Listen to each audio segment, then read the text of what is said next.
Alright my good people, and welcome back again to Anointed Lady TV. I don't come your scream, I don't come your domot with another breaking news, with another legit intel on the things and things where they happen for inside the nation Nigeria.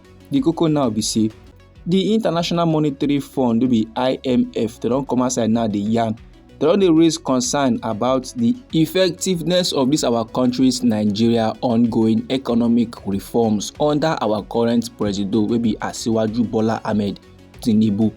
For inside our latest report now on the economic outlook for sub-Saharan Africa, the International Monetary Fund, will be IMF, con the yarn say this our green country wey dey buga every day, now be the giants of Africa. They struggle to achieve significant progress.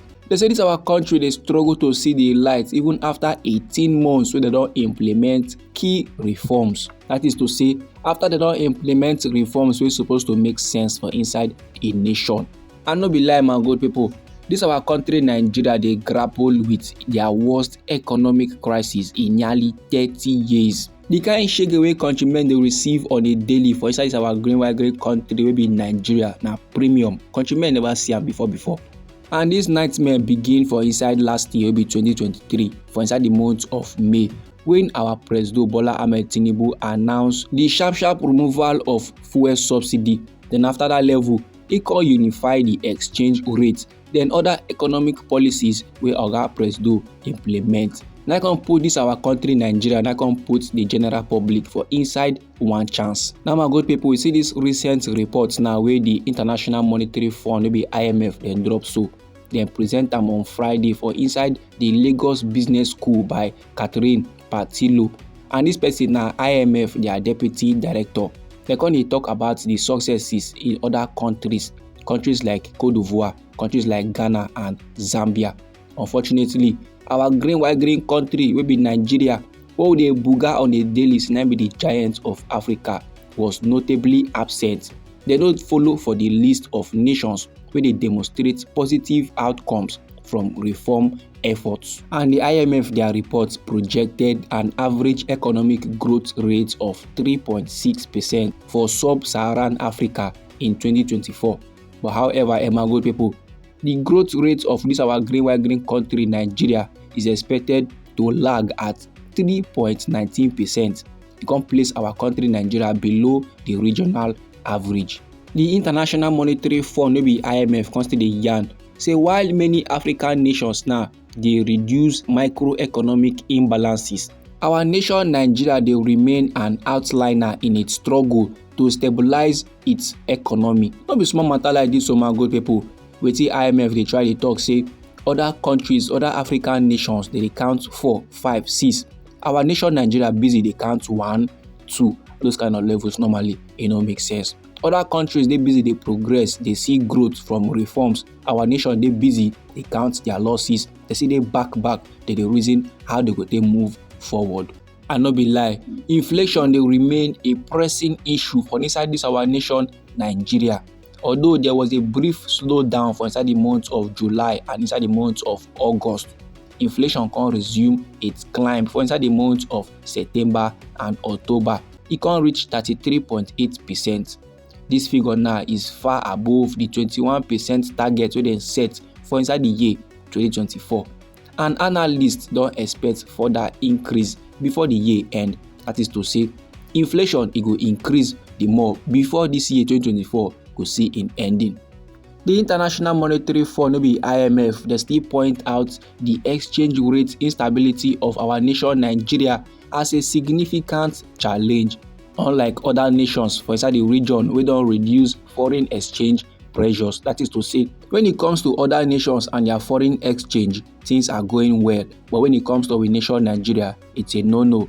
And another major issue where they highlight for inside the report, now the heavy debt servicing burden of this our nation Nigeria. The kind money where this our nation Nigeria don't borrow under the current administration where they led by our President Bola Ahmed Tinubu, it done too much, no be small. It's massive.